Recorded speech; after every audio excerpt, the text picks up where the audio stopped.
Halo, jumpa lagi dengan tutorial saya.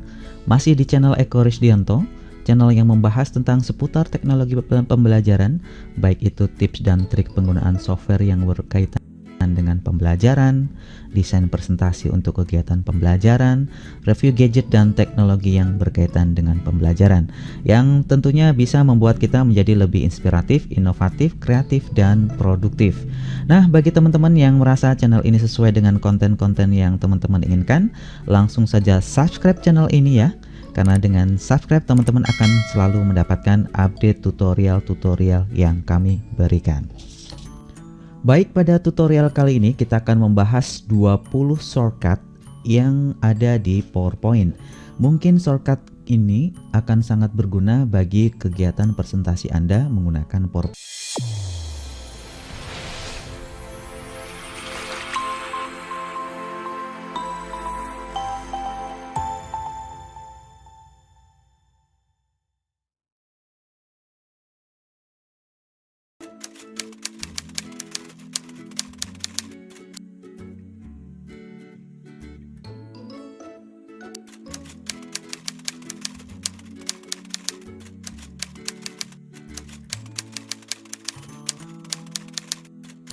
Untuk mempraktekkan penggunaan shortcut di PowerPoint, saya akan menggunakan salah satu template yang mungkin sudah teman-teman unduh ya atau download di channel saya.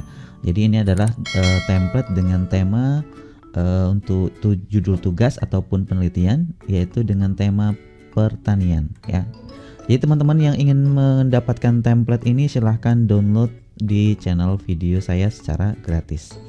Baik, shortcut yang pertama adalah F5. Ya, shortcut F5 adalah shortcut yang digunakan untuk teman-teman memulai presentasi. Biasanya teman-teman lakukan untuk memulai presentasi itu mengklik bagian ini. Nah, ini bisa dilakukan dengan cara menekan F5 pada keyboard. Saya tekan F5 pada keyboard, maka presentasinya akan dimulai. Bagi beberapa keyboard, terutama pengguna laptop, biasanya F5 itu dikombinasikan dengan tombol Fn ya. Jadi jika di keyboard teman-teman itu F5 tidak berfungsi, maka pastikan di situ teman-teman menggunakan kombinasi Fn pada laptop. Sehingga teman-teman bisa juga menggunakan slideshow ini menggunakan tekan Fn F5 seperti ini. Nah, selanjutnya kita akan masuk ke shortcut kedua. Shortcut yang kedua adalah shortcut yang digunakan untuk memfokuskan audiens terhadap penjelasan yang kita berikan. Shortcut itu adalah dengan menekan tombol W. W ini adalah berarti white. Ketika teman-teman menekan W pada keyboard, maka slide teman-teman akan berubah menjadi putih. Oke, kemudian untuk mengembalikan ke slide berikut tampilan normal, tekan W kembali. Oke, ini adalah shortcut nomor 2. Shortcut nomor 3 sama fungsinya dengan shortcut yang nomor 2 tadi, adalah berguna untuk memfokuskan audiens terhadap apa yang kita jelaskan. Jadi kalau tadi kita menekan tombol W, sekarang kita menekan tombol B. B di sini artinya black. Ketika teman-teman menekan tombol B pada keyboard, huruf B pada keyboard, maka layarnya akan berubah menjadi hitam. Dan ketika Anda ingin mengubahnya menjadi normal, tekan keyboard dengan huruf B kembali. Ini adalah shortcut yang nomor 3. Baik, shortcut yang keempat ya. Shortcut keempat ini berfungsi untuk mengubah tampilan kursor kita yang seperti ini berubah menjadi sebuah pena. Caranya adalah tekan Ctrl P pada keyboard. Nah, teman-teman lihat ketika kita tekan Ctrl P, dia berubah menjadi pena seperti ini ya. Nah, seperti ini. Oke. Dan untuk mengubah ke normal kembali ya, teman-teman bisa tekan Ctrl P kembali. Maka di sini kursornya sudah menjadi menunjukkan panah kembali ya, kursor seperti ini. Shortcut yang kelima ya. Shortcut kelima adalah menggunakan Ctrl I. Ctrl I ini digunakan untuk melakukan highlight. highlight pada tampilan slide yang kita inginkan. Misalnya di sini saya ingin melakukan highlight ya. Kita ulangi tadi, misalnya saya Ctrl P tadi, kita tulis dulu. Oke, misalnya kita tulis dulu seperti ini. Nah, kemudian kita ingin melakukan highlight pada ya, garis merah ini. Tekan Ctrl I. Maka teman-teman lihat bahwa di sini kursor saya berubah menjadi kuning seperti ini, tegak seperti ini. Kemudian kita bisa seperti ini. Nah, kemudian untuk menjadikan normal kembali, teman-teman bisa tekan Ctrl I kembali. Maka kursor kita sudah kembali normal. Baik, shortcut yang ke-6. Shortcut yang ke-6 kita akan menggunakan namanya Ctrl plus A pada keyboard ya. Nah, Ctrl A pada keyboard ini berguna untuk mengembalikan ke awal, yaitu mengembalikan ke normal ya. Di samping tadi misalnya saya ini adalah menggunakan highlight, tekan Ctrl I juga ya. Ini tekan Ctrl I juga seperti normal. Kita kembalikan lagi. Ctrl A juga berfungsi untuk mengembalikan semua bentuk kursor atau fungsi kursornya itu kembali ke awal, yaitu tekan Ctrl A ya. Jadi di sini dia juga bisa berfungsi untuk menormalkan kembali kursor kita. Baik, kita lanjut ke Ctrl E. Shortcut Ctrl E ini berfungsi teman-teman untuk mengaktifkan fungsi erasure pada presentasi kita atau penghapus ya. Misalnya di sini kan kita sudah buat coret-coret, kemudian membuat highlight, kita bisa mengaktifkan fungsi penghapusnya. Tekan Ctrl E pada keyboard kita. Misal di sini saya coret-coret dulu dengan bentuk pena tadi ya. Ini saya coret-coret dulu. Oke, nah kemudian tekan Ctrl E untuk mengaktifkan fungsi penghapusnya. Jadi teman-teman lihat di sini ada kursornya berubah menjadi gambar penghapus. Kita bisa klik di sini untuk delete. Di sini juga kita delete. Oke, shortcut yang ke 8 ya. Shortcut 8 ini adalah menggunakan tombol E. Fungsinya adalah untuk menghapus semua kegiatan aktivitas yang telah dilakukan sebelumnya. Ini di sini saya contohkan. Saya misalnya melakukan aktivitas mencoret-coret seperti ini ya, banyak-banyak tadi. Kita kan tadi sebelumnya shortcutnya bisa menggunakan Ctrl E untuk mengaktifkan shortcut penghapus kan. Nah, kemudian kita tambah lagi di sini misalnya tadi Ctrl I untuk melakukan highlight dan sebagainya. Nah, kalau tadi mengaktifkan tombol atau shortcut Ctrl E itu untuk menghapus satu-satu kan. Nah, tekan di keyboard ya, shortcut E itu untuk menghapus semuanya sekaligus ya. Jadi saya tekan E saja pada keyboard, maka semuanya akan terhapus. Baik, selanjutnya kita akan masuk ke shortcut nomor 9. Shortcut nomor 9 itu adalah menggunakan tombol R. Tapi fungsinya adalah untuk melakukan record. Jadi bukan di slideshow, kita aktifkan dulu fungsi untuk merekam slide PowerPoint kita, yaitu di menu slideshow ya di sini. Kemudian tekan slideshow, record slideshow, kemudian kita misalnya pilih yang ini. Nah, kita bisa menekan tombol R itu untuk memulai record kita ya, tekan tombol R. Nah, maka di sini fungsi recordnya akan aktif dan kegiatan perekaman akan dimulai. Dan untuk menghentikan rekamannya tekan tombol S. Oke, seperti ini. Dan teman-teman bisa melihat hasil dari recordnya ada muncul di sini. Ya, ini berarti slide ini sudah ter-record.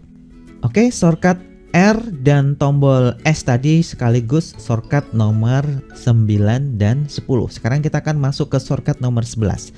Shortcut nomor 11 berfungsi untuk melakukan jump atau melakukan lompatan ke slide ke lain. Contohnya seperti ini, kita tekan Ctrl S pada keyboard ya, maka akan muncul seperti ini, dan di sini kita bisa melompat ke slide ke mana yang kita inginkan. Misalnya ke akhir slide, berarti di sini karena akhir slide saya di slide 6, kita bisa pilih di sini. Atau kita mau ke slide paling awal, ke awal ya. Kita bisa klik pada bagian ini, kemudian pilih go to. Nah, di sini maka kita akan melompat ke slide yang kita inginkan. Shortcut berikutnya adalah shortcut nomor 12 dan sekaligus nomor 13, yaitu shortcut plus dan minus di sini.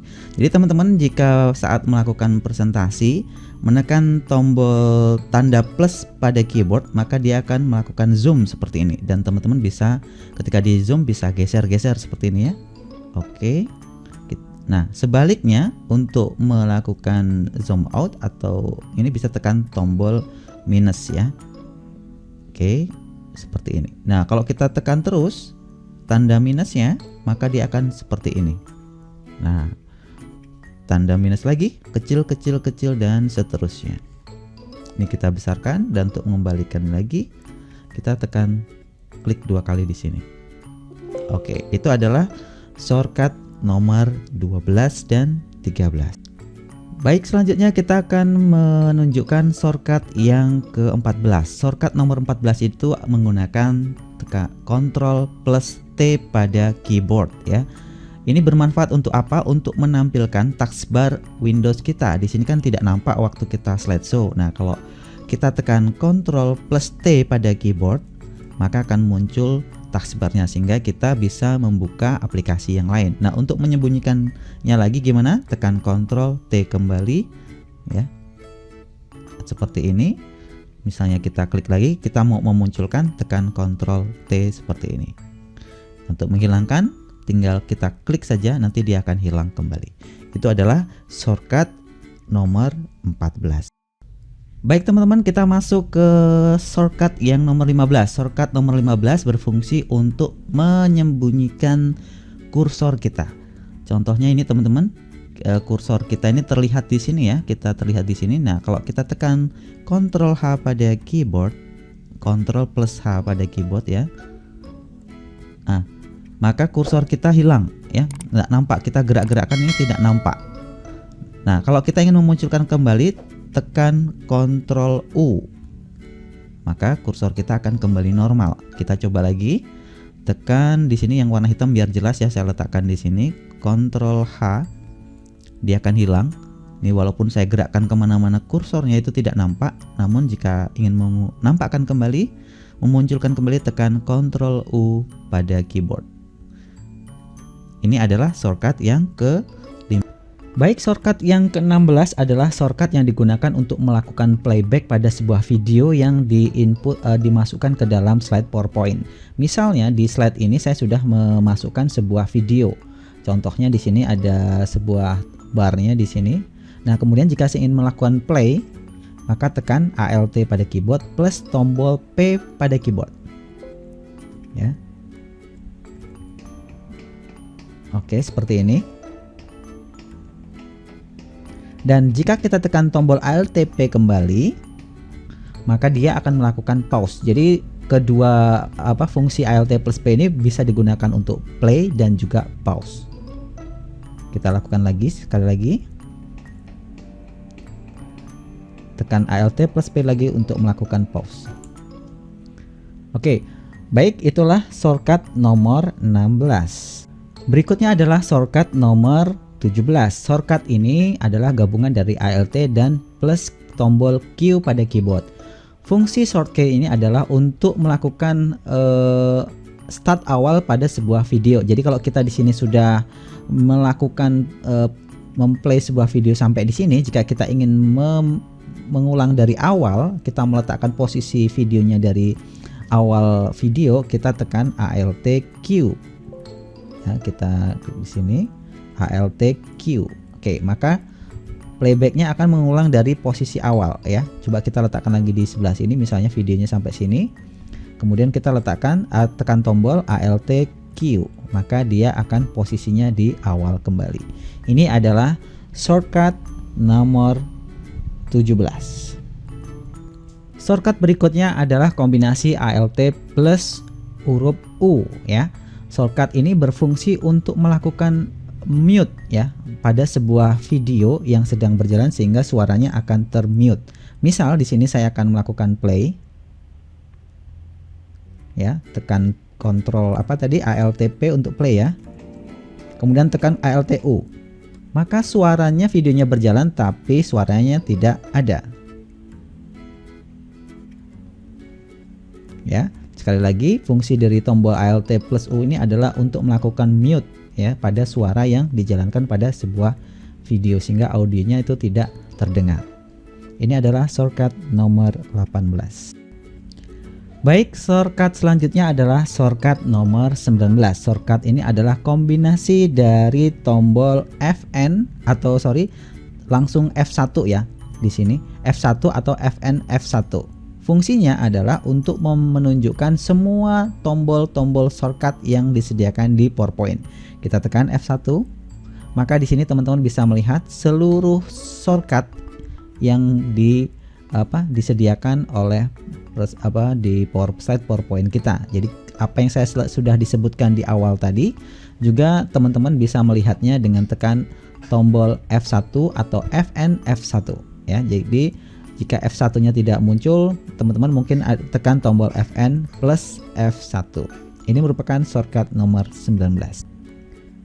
Dan shortcut yang terakhir nomor 20 adalah shortcut yaitu menggunakan tombol escape pada keyboard.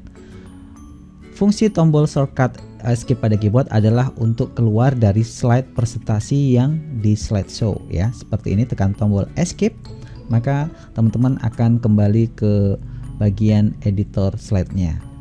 Baik, demikian tutorialnya tentang 20 trik tentang penggunaan shortcut di presentasi PowerPoint. Semoga bermanfaat. Jangan lupa untuk like jika teman-teman menyukai video ini dan share ke teman-teman yang membutuhkan. Dan jangan lupa untuk subscribe, karena dengan subscribe maka teman-teman akan selalu mendapatkan update tutorial-tutorial yang menarik dari kami. Salam sukses buat Anda semua.